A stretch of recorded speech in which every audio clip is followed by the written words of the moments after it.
સૌપ્રથમ આપ સૌના હૃદયમાં રહેલ ભગવાન બુદ્ધને હું વંદન કરું છું. તો એ મહત ચેતનાને શતશઃ વંદન. નમો તસ્સ ભગવતો અરહતો સમ્મા સંબુદ્ધસ્સ.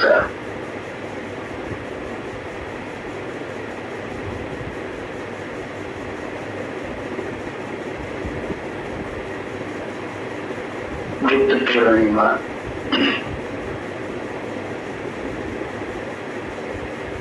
દર વર્ષે આવે છે. મારા માટે વિશેષ છે. બુદ્ધ પૂર્ણિમાની સાથે સાથે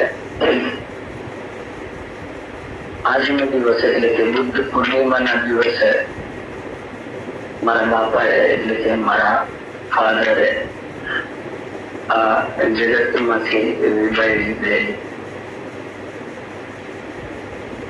અને જાણે એ બુદ્ધત્વને પ્રદાન કરાવવા હેતુ બુદ્ધના હાથોમાં સોંપવા હેતુ આ દિવસ પસંદ કર્યો એવું મને લાગી રહ્યું છે. એટલે આજના આટલા અદભુત દિવસે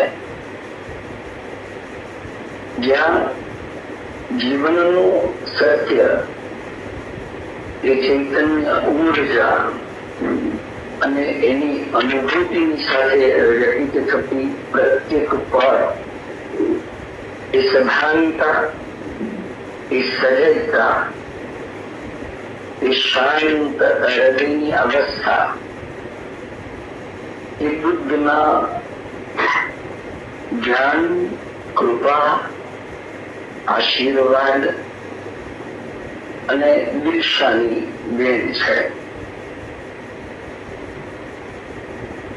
એટલે આજના દિવસે મારા માતા પિતાને હું ખાસ સ્મરણમાં લાવું છું.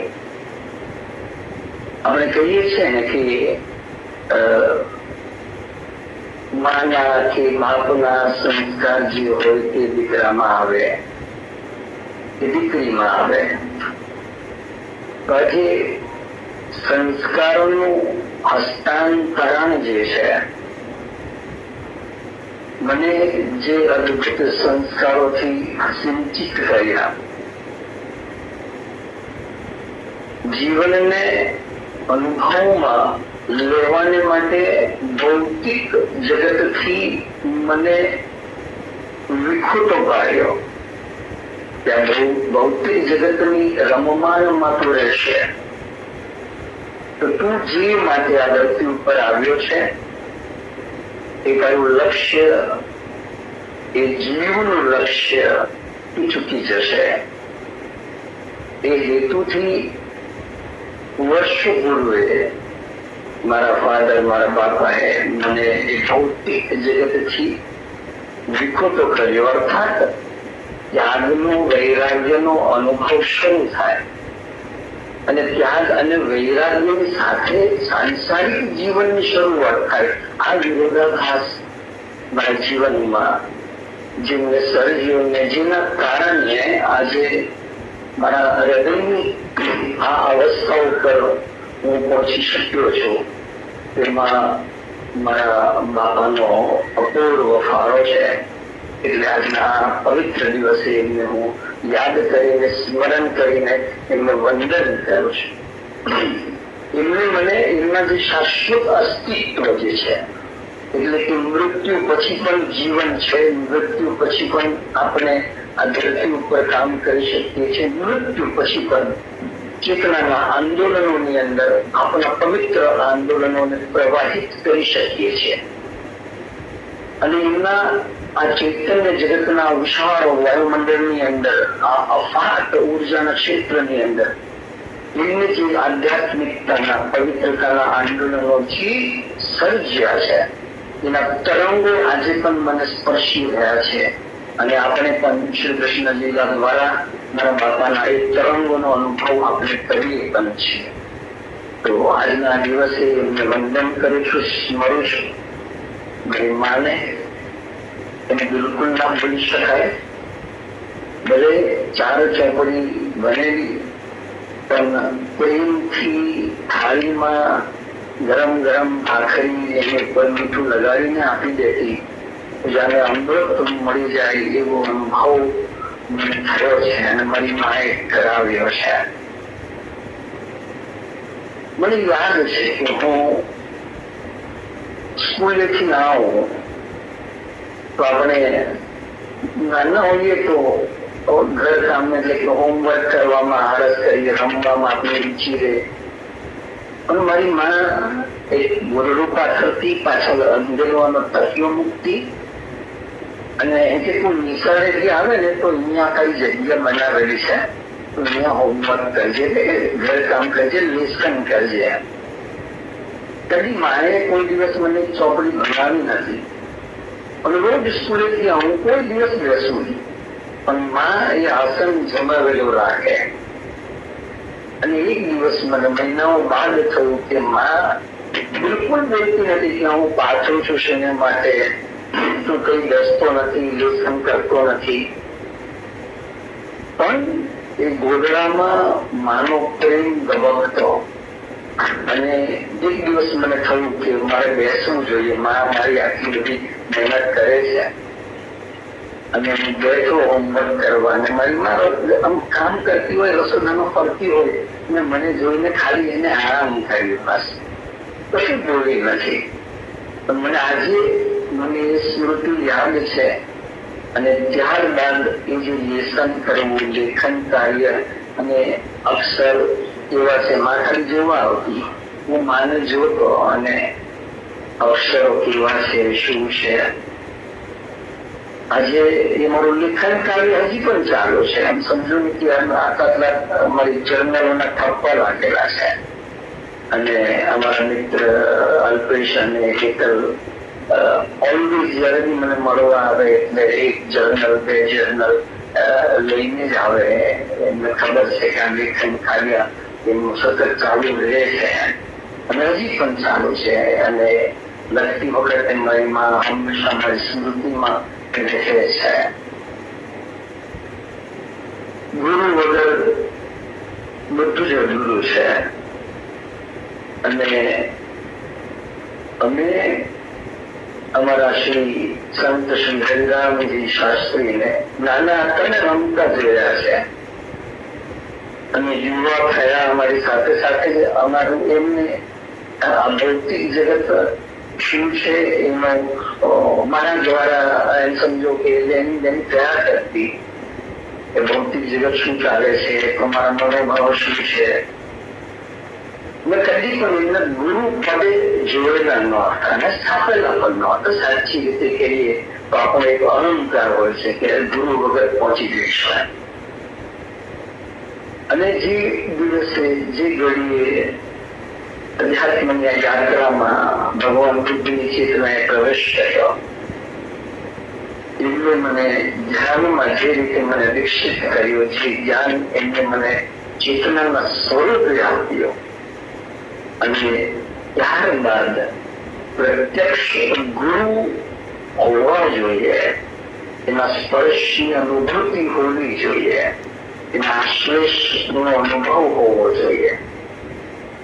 મારા રામજી કદી પણ મને ચરણ સ્પર્શ નહીં કરવા દે. એ મને હંમેશા ગલે લગાવે, જ્યાં પણ હોઈએ એ મને આશ્લેષ મળે, રસ્તામાં હોઈએ કે મંદિરમાં જાઓ.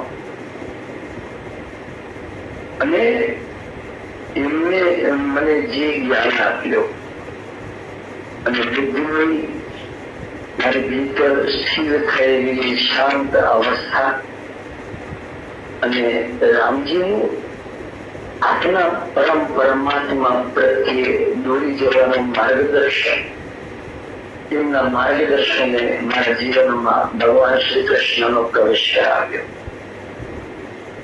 અને ભગવાન શ્રી કૃષ્ણના પ્રવેશમાં એ પ્રેમ એ પ્રેમ તત્વનો અનુભવ અને ક્યાંક અંદર રહેલી એક એવી અજ્ઞાનતા કે આ અધ્યાત્મ તત્વ છે શું, આ જીવન તત્વ છે શું, આ ચૈતન્ય તત્વ છે શું, અને એના માટે સ્વયં મહાદેવનો પ્રવેશ થવો અને હું મારા આ જીવનની આ જન્મની ધન્યતા અને સાર્થકતા સમજો છું.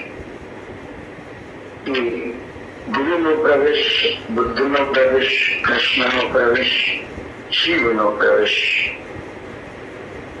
બુદ્ધિઝમની અંદર એનો તમે જયારે અભ્યાસ કરો તો એમાં વિશેષપણે નિર્દેશ કરેલો છે કે કૃષ્ણનું સ્મરણ ના કરવું, કૃષ્ણને યાદ ના કરવા, શિવને યાદ ના કરવા. આ સાઉથ ગુજરાત એટલે કે આપણા દક્ષિણ ગુજરાતના બુદ્ધના જે મુખ્ય પદે છે એમને જીતભાઈ એટલે કે ગંદેવીની અંદર જે વિપස්සના સેન્ટર છે એમને કહ્યું કે તમે જયેશભાઈને મળો, સુરતની અંદર આ સ્થળ ઉપર છે. અને મારી વાયુમંડળમાં એટલે કે ઓફિસમાં એમને પ્રવેશ કર્યો અને બુદ્ધના જેટલા પણ દક્ષિણ ગુજરાતના છે એના સર્વોપરી પણ અંદર પ્રવેશતાની સાથે કૃષ્ણની મૂર્તિ જોઈને આનંદિત થઈ ગયા અને અમારી થોડી ચર્ચા થઈ. એટલે એમને કહ્યું કે તમે મને તો બહુ સાંભળેલું છે કે તમે બુદ્ધ પ્રેમી છો, તો પછી આ કૃષ્ણ કેમ જોવાય છે, મહાદેવની મૂર્તિ કેમ જોવાય છે?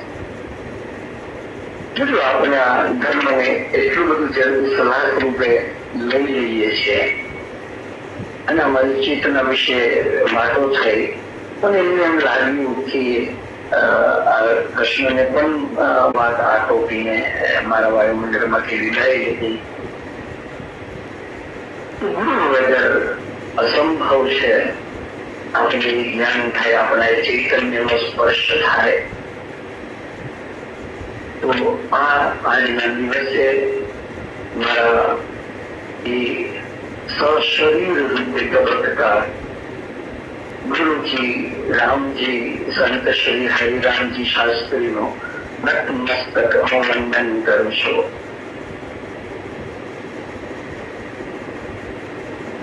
અધ્યાત્મ યાત્રા હોય અને પત્નીનો સાથ ના હોય તો આપણી યાત્રા આગળ વધતી નથી. મારી અધ્યાત્મ યાત્રા આપણે કહીએ છીએ ને, my journey is my journey, there journey is there journey. પણ આની અંદર અહમ નહીં આવે એટલે મારી યાત્રા મારી યાત્રા, તારી યાત્રા તારી યાત્રા. પણ નહીં, મારી યાત્રા તો મારી રીતે કરું છું, પણ તારી યાત્રામાં હું અંતરંગી બનું, હું સહાય બનું, હું સાથ આપું. અને એવો સાથ, એવો સહકાર જે મને સતત આપતી રહી છે.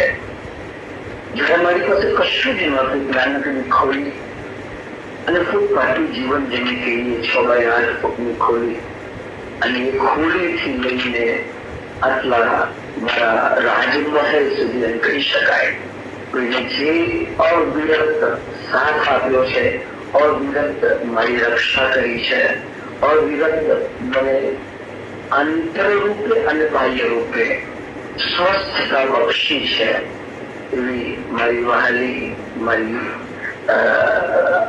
અધ્યાત્મ યાત્રાની આ ધરતી ઉપરની મારી પત્ની દેવી ઉર્ફે દેવ્યાને હું વંદન કરું છું, એનો આભાર વ્યક્ત કરું છું. મારી એક નાનકડી શરૂઆત થયેલી 40ની અને એ 40 દીકરીઓનું ગંગમતું ગીતા શીખા 40 હાઉસ. મારી માં જ્યાં સુધી હયાત હતા ત્યાં સુધી મારી માના સેવામાં રહી. પછી એને અચાનક જ કે આ જયેશનું જે કાર્ય છે, અભિમાન છે, હું જો એ મારા માટે લઉં તો જયેશ એની આધ્યાત્મિક યાત્રામાં વધુ સરળતાથી આગળ વધી શકે. એ ભાવે એને આજે દિનકા ચિકાચાર્ય હાઉસ જે રીતે સંભળાયો છે, મારે બિલકુલ કશી જ વસ્તુની જોવાની દરકાર પણ નથી પડતી કે દીકરીઓના માટે આ વસ્તુ હશે નહીં હશે. બધું જ એને ઘર તો સંભાળે છે, પણ સાથે સાથે દીકરા ચિકાચાર્ય હાઉસ ને જે રીતે સંભાળી રહી છે એના માટે મને ડોલી ઉપર ખરેખર ગર્વ છે કે એ અદભુત રૂપે મારા જીવનને સંભાળે છે, મારા કાર્યોને સંભાળે છે. મારી દીકરી ઉત્સવી એને કેવી રીતે ભૂલાય? કેમ કે આપણી ભીતર રહેલો જયારે પ્રેમ હોય અને એ પ્રેમને પ્રવાહિત કરવાને માટે કોઈ સાધન, કોઈક માધ્યમ જયારે મળે અને આપણને એમ લાગે કે બસ હવે મારું સમગ્ર જીવનનો પ્રેમ, આનંદ આ જે પણ મારા જીવનમાં જીવ આવ્યો છે એની ઉપર ઓવરગોળ કરી લઈએ અને એ રીતે જીવી ઉત્સવે મારા જીવનમાં અવતરણ થયો અને પ્રેમ પ્રસ્ફુટિત થયો અને પ્રેમનો મહાઉત્સવ શરૂ થયો મારા જીવનની અંદર. તો એવી મારી દીકરી ઉત્સવીને હું આજે વંદન કરું છું, એનો આભાર વ્યક્ત કરું છું. મારો દીકરો ઋષિ, નામ ઋષિ છે. ભૌતિક જગતની કોઈ બાબત એવી નથી કે જે એનાથી અણછૂટી રહી ગઈ હોય, જેનો સ્પર્શ ના થયો હોય. એવી તમામ ભૌતિકતાઓનો ગુંજી થાય, એનો અનુભવ લેવાનો અને પછી એને છોડી દેવાનો. એ ઋષિ મારા જીવનની સાથે સાથે શીખતો ગયો. ડોલી ઘણી વાર આ માર્ગ ઉપર આવશે, જાણશે, શું કરશે. પછી એની અંદર જે સ્ફૂર્ણા જાગી અને એને સ્વધાર ઉપનિષદ માંથી જે સર્વશ્રેષ્ઠ 11 ઉપનિષદો છે એને મંગાવ્યા. ઇંગ્લિશમાં આવે, એને ઇંગ્લિશ ફાવે, અંગ્રેજી ફાવે, પણ ક્યાંક અટકે તો પૂછી લે. એટલે એને 4 ઉપનિષદનો અભ્યાસ કર્યો ને અત્યારે વિવેક ચૂડામણી શંકરાચાર્યનો એક 12 ગ્રંથ છે, એ વિવેક ચૂડામણીનો અભ્યાસ કરી રહ્યો છે. એટલે એવા અદભુત આત્મા જે મારા જીવનની અંદર સ્થિર થયા છે, આવ્યા છે. તો એ ઋષિનો આભારી છું કે આવા આત્મા આપણા જીવનની અંદર ધબકતા હોય. પછી યોગીનું અવતરણ, યોગીનું અવતરણ, આ બધી પરમાત્માની કૃપાની લીલા એના યોગ છે. અને એનો જે યોગ છે આજે આપણે તમે આ વાયુમંડળની અંદર ઉપસ્થિત છો. નાનું બાળક જેમ એને આપણે ચોકલેટ આપીએ તો એ ચોકલેટ નું ઉપર ભલે આકર્ષક લાગે એવું રેપર હોય, એ રેપરને ખોઈને ફેંકી દે, એની અંદર બીજું કાગળ હોય એ પણ ખોઈને ફેંકી દે. એના માટે મહત્વનું અંદરની ચોકલેટ છે. એ ચોકલેટ ને આરોગ્ય છે. બસ આટલું સરળ રીતે ભગવાન બુદ્ધે એનું જે જ્ઞાન છે આપ્યું કે જે આ શરીર જે છે, આ મન છે, જે બુદ્ધિ છે, એ તો ખાલી શોના છે. જેને ચોકલેટ ની ઉપર રેપર હોય એનું રેપર છે. આપણે એના પ્રેમમાં પડી ગયા છે, આપણા દેખાવના પ્રેમમાં, રૂપના પ્રેમમાં. એ તો માત્ર ને માત્ર રેપર છે. એને આપણે જેમ પગાવીએ એનું કોઈ મૂલ્ય નથી. એ શોભનની વસ્તુ છે. તો રેપર કાઢી નાખીએ, એની અંદર રહેલા કાગળ એટલે મન, બુદ્ધિ, અહંકાર કાઢી નાખીએ અને પછી ભીતર જે અનુભૂતિ છે, બુદ્ધ જે અનુભૂતિ કરી, એટલે બુદ્ધ દરેકને કહે છે કે તારો ઉત્તર તારે શોધવાનો છે. તારા જીવનને જે પણ સમસ્યાથી જોડાયેલું છે એ સમસ્યામાંથી મારે તારા જ અનુભવને કામે લગાડવાનો છે. આ એનું જે અલ્પદીપો ભાવ એ સ્વયં આપણે જ આપણા દીપક બનવાનો છે અને એ જ દીપકમાં, એ જ જ્યોતમાં આપણે આપણી આત્મજ્યોત દેખાય. અને એને માટે એમને જે ધ્યાન આપ્યું વિપશ્યના જેને કહીએ, અને સિમ્પલ વિપશ્યના મીન્સ વોટ? જોવું, ઓબ્ઝર્વ કરવું, નિરીક્ષણ કરવું. અને નિરીક્ષણ કરવામાં ઘણું બધું પ્રાપ્ત થઈ જાય છે.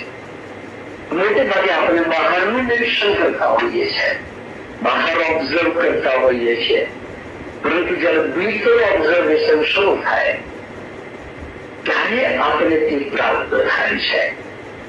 અને જયારે ભગવાન બુદ્ધ એ વૃક્ષની નીચે બેઠા અને જે ઘડીએ એમને એ નિર્વિકલ્પ સમાધિ ઉપલબ્ધ થઈ.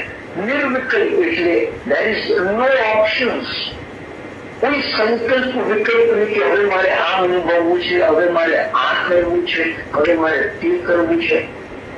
અને નિર્વિકલ્પ અવસ્થાની અંદર 7 દિવસ સુધી ભગવાન બુદ્ધ રહ્યા. સિદ્ધાર્થમાંથી બુદ્ધમાં પરિવર્તન થયું.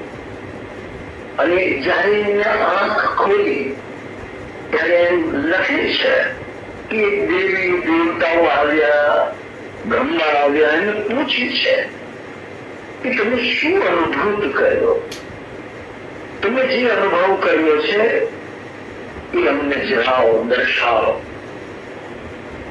બુદ્ધિ એક સરસ જવાબ આપ્યો કે હવે એ દર્શાવનારો ગયેલો નથી, એ અહમ ઓગળી ગયો છે. મેં જે અનુભૂત કર્યું છે, મેં જે આત્મસાત કર્યું છે, મેં જે જોયું છે એનો હું શબ્દ આપી શકું એમ નથી, એનો હું સમજાવી શકું એમ નથી. અને સમજ શકું કોણ? કેમ કે એને માટેના શબ્દો નિર્ણયા નથી. આજે સમાધિનો અનુભવ છે, નિર્વિકલ્પ સમાધિનો.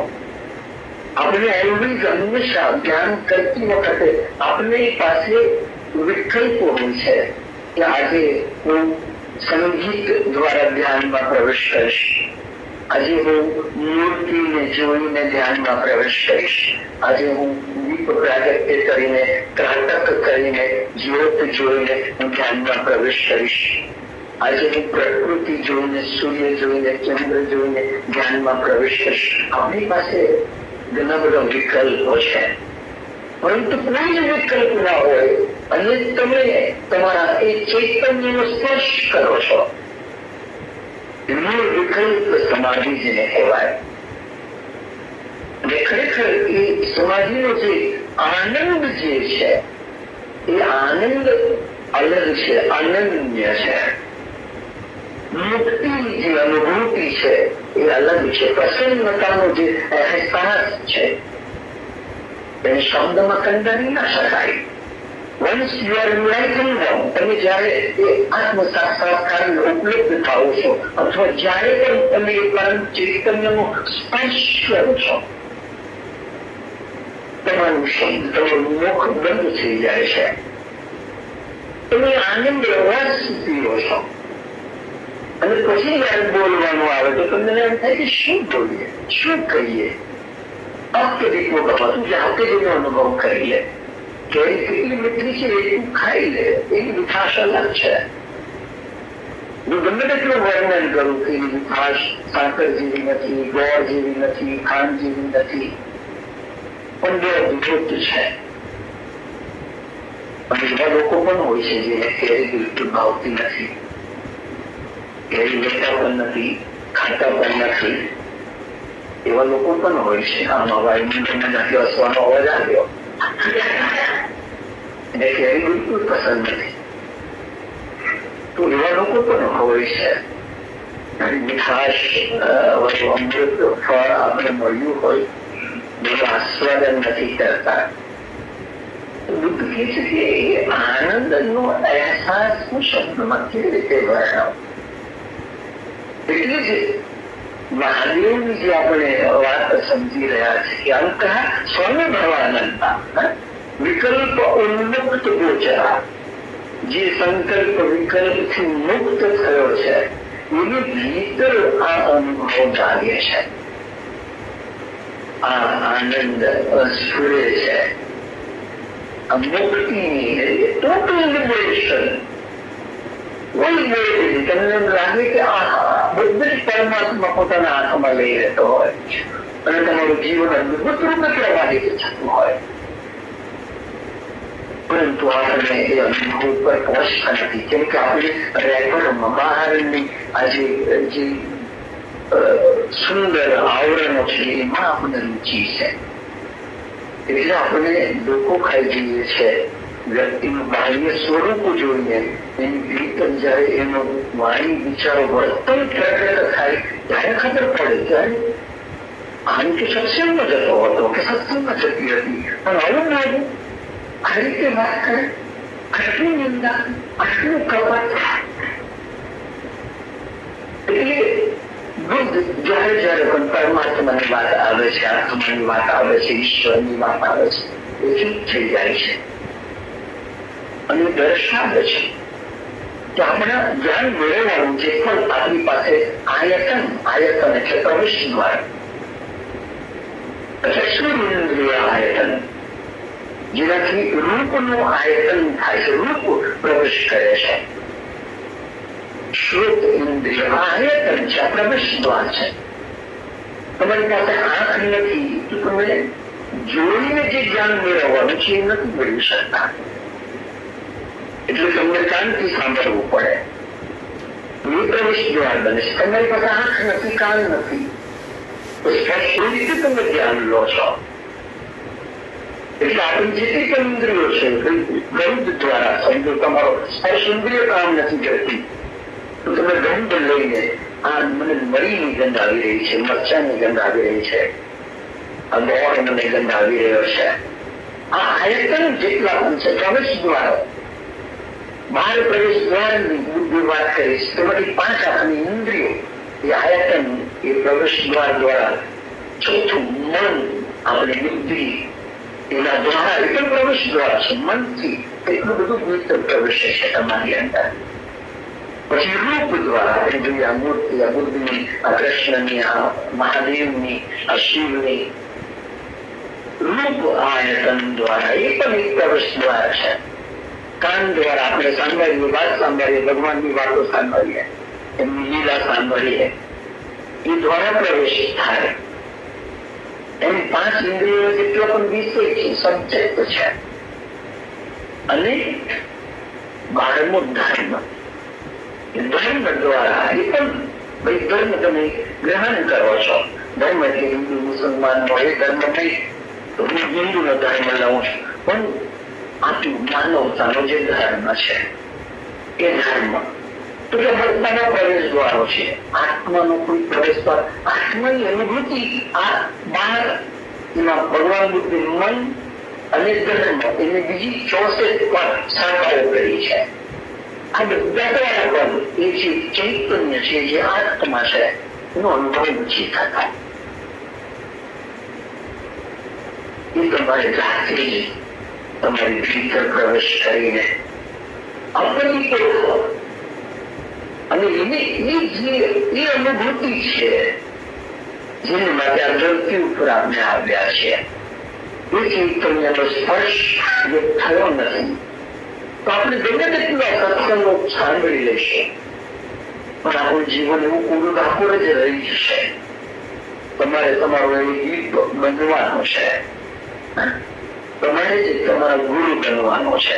ભગવાન બુદ્ધ આપે છે એટલો જ સારો ગુરુ છે. અને તું જ્યાં સુધી તારી જાતને સમર્પિત નહીં થશે, જાતને સમર્પિત થવાથી કે આપણે ભીતર સમર્પિત થઈને જોઈએ કે મારા હૃદયની અંદર શું કયા વિકારો છે, કઈ બાબતો છે જે મને આ જગત તરફ દોરી જાય છે, ખેંચી જાય છે. એટલે આપણે સંસારમુખી છે કે આત્મમુખી છે એ ખબર પડે. બહારનો ગુરુ ખાલી તમને વાત કરશે, એટલે બુદ્ધ જે સ્ટેટમેન્ટ કર્યું છે તે અગત્યનું છે કે જે ઘડીએ તમે બુદ્ધત્વને પ્રાપ્ત થશો, જે ઘડીએ તમે એ ચૈતન્યનો સ્પર્શ કરી લેશો, એ ઘડીએ તમે મારા માથા ઉપર પગ મૂકીને ઉપર ચાલી જજો. એનો મતલબ એ આયામમાં ચાલી જજો, એ ડાયમેન્શનમાં ચાલી જજો. આપણી ચેતના આ આયામમાં, ભૌતિક જગતના આયામમાં ખંડ રહી છે અને એક દિવ્ય આયામ છે જે આપણી રાહ જોઈ રહ્યું છે. પરંતુ આપણે એમાં પ્રવેશ કરવો નથી, કેમ કે આપણે આ આયામમાં, ભૌતિક જગતના આયામમાં ફસાયેલા છે. એટલે આપણે એ ચૈતન્યની બિલકુલ કરી નથી, સમજ પણ નથી. શ્રીમદ રાજચંદ્રની પાસે જિજ્ઞાસુ સાધકો આવીને પૂછે છે કે આ ચૈતન્યનો અનુભવ શું છે? શ્રીમદ રાજચંદ્ર કહે છે કે તમારા એક હાથમાં ઘી આપવામાં આવે, એક હાથમાં છાસ